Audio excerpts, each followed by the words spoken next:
Maayong hapon, Negros. Ini ang Digicast Negros X. Ang nagapangunang napulo ka mga balita sa isla sa Negros ang amo ni gadulong sa inyo. Update ninyo kami via Facebook, YouTube, kag sa Kika Channel 11. Kagbabatian mo kami sa FM station ka 91.1 FMR Bacolod. Kagyari na ang top 10 nga mga balita sa Negros, subong adlaw. Bagyo Aggun, mag-landfall sa Eastern Visayas, buwas nga adlaw. Motion for reconsideration nga ginfile ni Anay Mayor Bing Leonardia angon sa election protest bato kay Mayor Abby Benitez gindismiss ang COMELEC.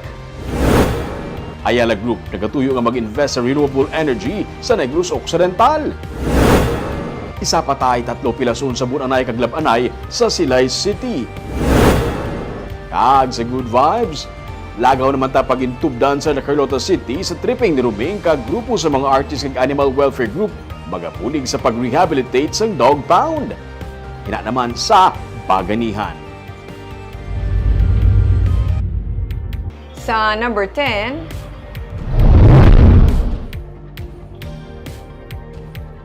Bacolod Chicken Inasal Festival ang nagbukas na sa North Capitol Road.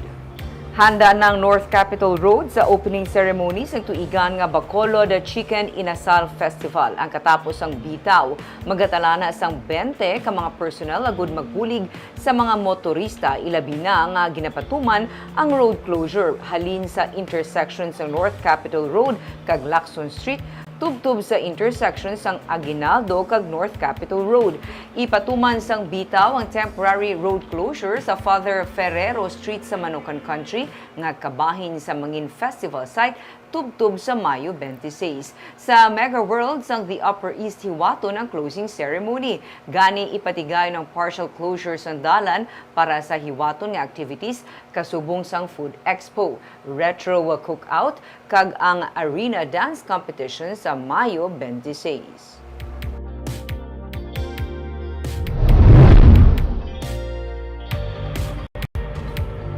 Sa number 9, kakulang sa judicial form sa Register of Deeds, naging kabangdanan sa binulan nga backlog.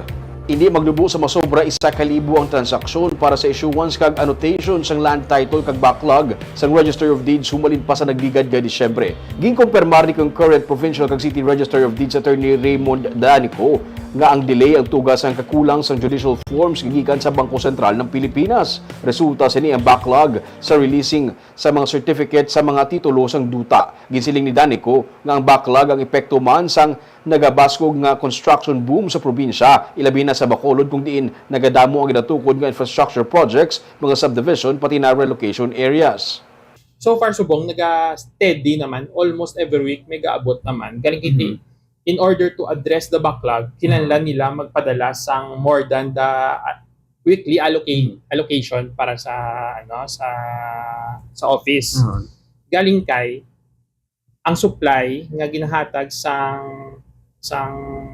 BSP kag ginahatag sa LRA is in a national scope. Hindi lang dire. So hindi lang dire. So hindi pwede nga i-concentrate nila tang nga forms dire. Kay may iban man nga mga RDs or registry of this na kilala naman sang forms. So,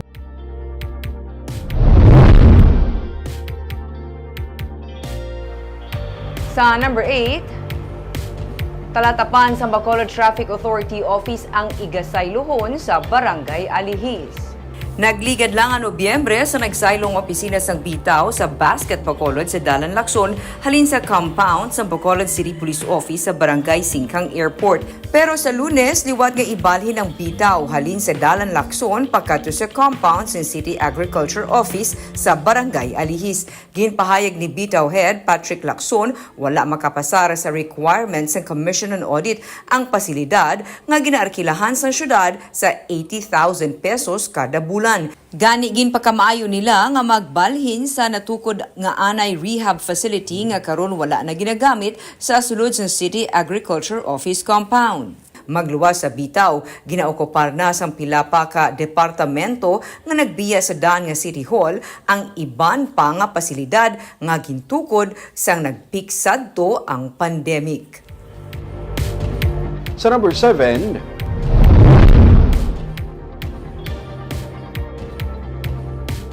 katapos ang NPA nga napatay sa encounter kahapon nga adlaw sa Banwa sa Calatrava, nakilala ng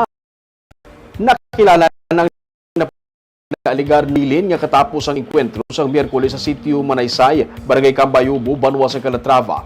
Sunod sa 79th Infantry Battalion ang napatay ang gikilala kay Jeje Redobles, Unit Militia Local Courier nga nabilin nga katapos ang North Negros Front, Kumiting Rehiyon Negros sa bubuhol si Kihur sa NPA. Dugang pa sang Army, si Redobles ang involved sa serye ng enkwentro sa Barangay Pinapugasan, Escalante City, kag nagaserbi nga contact ka guide sa nagpalagyo nga mga communist terrorists. Ini ang impormasyon naging kumpirma man sang nag-surrender nga mga rebelde. Na-recover man sa encounter site ang kanilaing nga armas, improvised explosive device, bala kag personal nga mga pagkabutang.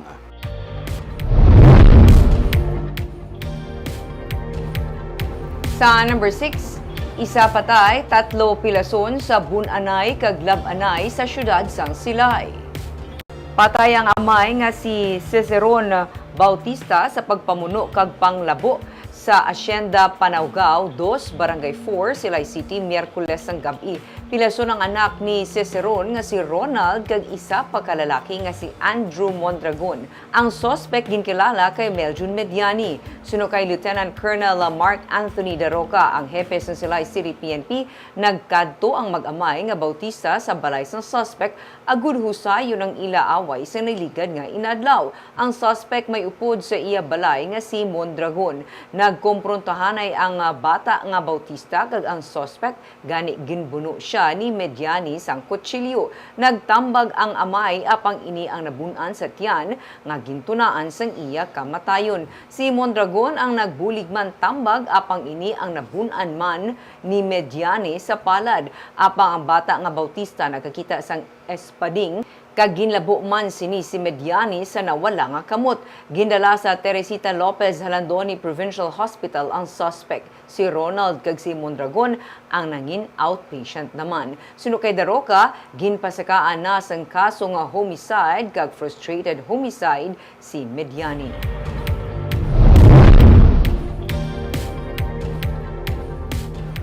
Sa number 5, badayon ang bidding para sa bulk water project sa gobyerno probinsyal sa Hunyo 27. Inisunod sa kay Negros Occidental Governor Eugenio Jose Lacson sa tunga sa pila ka mga nagpabutsyag sang kung pwede mapaisol ini. Sa bidding na mismo mapatod kung pilagid ka mga kumpanya magapagikbahin. Damlag pa, may 11 ka mga kumpuyahan na nagbakal sa bid documents pero may isa na diri ang nagpabutsyag nga sila mag-back out. Samtang handa na nga pagkasabto naman sa probinsya ang mga palamakutanon sa Silay SP angot sa proyekto. Ginsiling ni Silay City Vice Mayor Tom Ledesma nga wala sila nagapamatok sa proyekto kung may luyag sila nga klaruhon kag ini ang nagalakip sa mga mangin epekto sa proyekto sa supply sa tubig sa Silay, kasubong man sa palibot kag sa mga palangitan-an. Suno sa kay Lacson, ang tubig para sa 1.2 billion peso bulk water project ang ginapropose kuhaan sa kuhaon sa Malugo ukon Imbang River kag ini ang unsubscribed ukon ang wala nagamit nga tubig. I understand is that they want they still have questions, and so we're ready to answer those questions. No? That's the status as of now, no? Because they have not categorically said that we will disapprove the request. Sa number 4, 5th District Congressman Dino Yulo ang nagalaom nga basi pa man lang makabulig ang cloud seeding operation gikan sa Department of Agriculture bisan pa nga ulihi na ang nangin aksyon sang natungdan nga ahensya.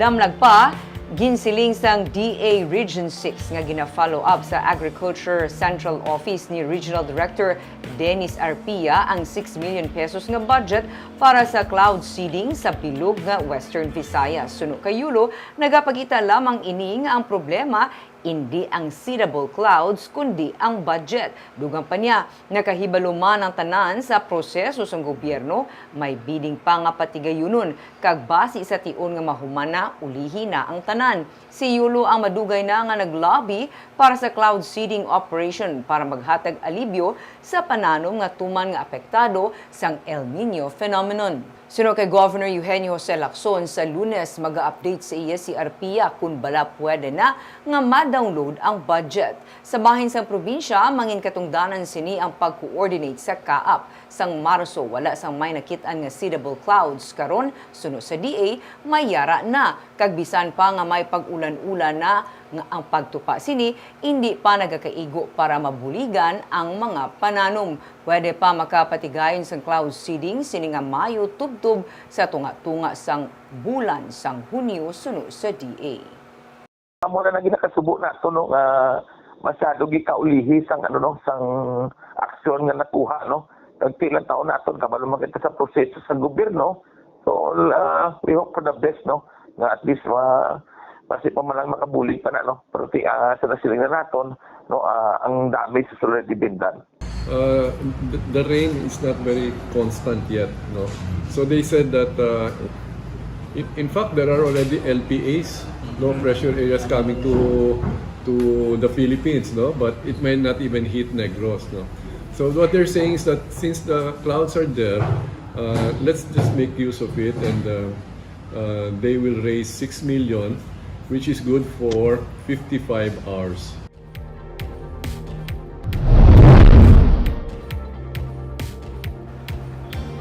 Sa number 3, isa sa mga posible nga ginalantaw nga investments sa Ayala Group of Companies sa probinsya sa Negros Occidental amo ang renewable energy, ilabi na sa solar power.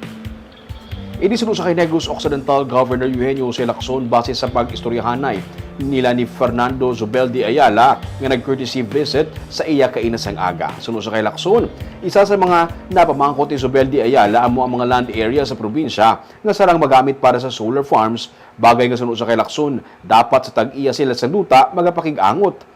May showroom man para sa BYD nga nagabaligya sang hybrid kag pure electric vehicles nga igabutang sa Talisay City. Ang Ayala ang official distributors ni. Nalantaw man sa gobernador nga mahimo sa palabuton, makaangkon man ang probinsya sa kasubong nga mga electric vehicles para sa Capital Cab.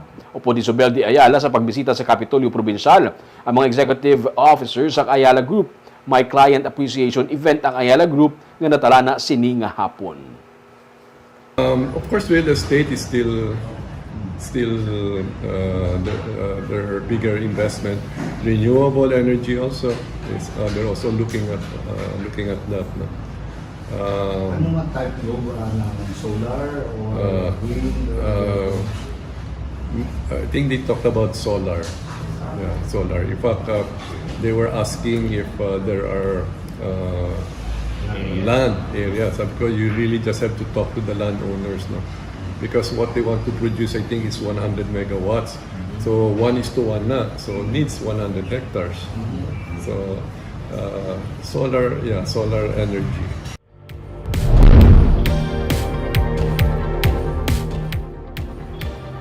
Sa number 2, motion for reconsideration sa election protest nga ginfile ni Anay Mayor Evelio Leonardia kontra kay Bacolod Mayor Albi Benitez ang gindismiss ang Comelec and Bank. Spokesperson sang alkalde nagakabig nga ang kaso isa ka harassment.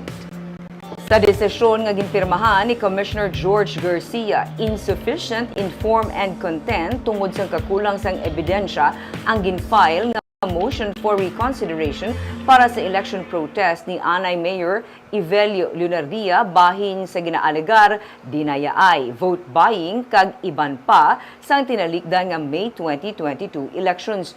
Gani gin-affirm sang Comelec and Bank ang nahauna nga desisyon sang Second Division nga i-dismiss ang kaso batok sa nagdaog nga alkalde. Ginpahayag ni punong barangay Cesar Distrito ang spokesperson ni Mayor Albi Benitez nga pag-dismiss sa mga election protests sang Comelec patimaan nga ini ang makabig harassment. Nagapati siya nga ang desisyon sang Comelec ang magadula sa mga pagduha-duha bahin sa kadalagan sadto ni Benitez batok kay Leonardia.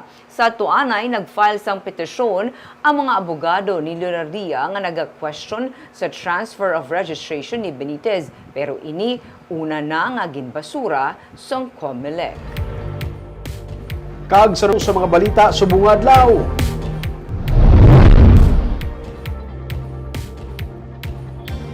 Bagyo nga aghon ginapaabot nga magalandfall buwas nga adlaw sa Eastern Visayas. May pila na ka mga area sa Luzon, Visayas ug Mindanao kag ginpaidalom sa tropical cyclone wind signal. As of 11 a.m., ang tropical depression Aghon nangyara na sa 135 kilometers east-northeast sang hinatuan Surigao del Sur. May kabaskugon ang hangin nga upod sini nga 55 kilometers per hour kag pagpangmadlos nga 70 kilometers per hour. May mga lugar nga napaidalom sa tropical cyclone wind signal number 1 bangod sa bagyo. Iniamuang Sorsogon, Albay, Catanduanes, Camarines Sur, Camarines Norte, Masbate, Ticao Island, Burias Island. Sa Visayas naman, Eastern Samar, Samar, Northern Samar, Leyte, Southern Leyte, Biliran kag Camotes Island.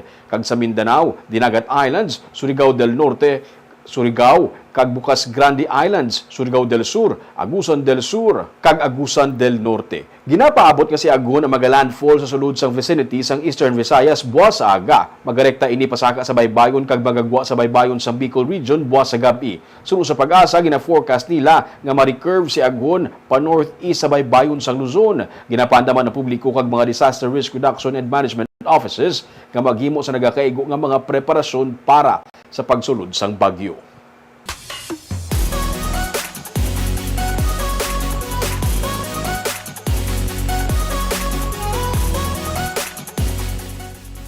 Kagyari naman ang pangpabalo na mo niya pang pag-good vibe sa inyo para sa weekend. Imbis nga bukid, mga lihid naman kita sa suba para handong kag bugnaw ang pagpanglakaton pakadto sa isa ka mataas nga busay sa gintubdan sa Barangay Araal sa La Carlota City. Ina, ang aton lagawan buwas sa tripping ruming at 9 a.m.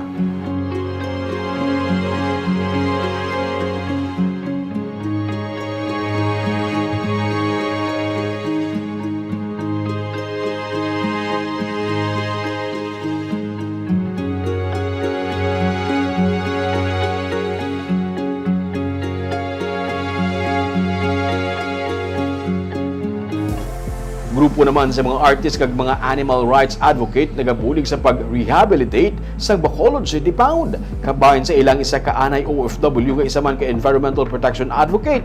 Aton siya kilalahon sa baganihan sa Sunday. Barbang River Trekking, isa na siya sa mga nag-auso naman nga, syempre kay grabe guro init, mas dami mag-trekking ka sa Suba kay Bugnaw. Pero may subong ha. Syempre kay Bagyo na lang taon lang sila sa video, para doon pa sila nagupod sila. Pero lain man ang feels ng river. Of course. Kagami ito mga balita sa Negros, Subong Adlaw. Kay man sa panahon karon importante nga may ihibalo ka sa nagakatabo sa imo nga palibot. Pero dapat balanse kang eksakto mga impormasyon. Padayon kami nga magapangalagad sa Negrosanon. Ako si Barbara Mijares. Tubtub sa Lunes, ako naman si Romeo Subaldo. Have a safe weekend.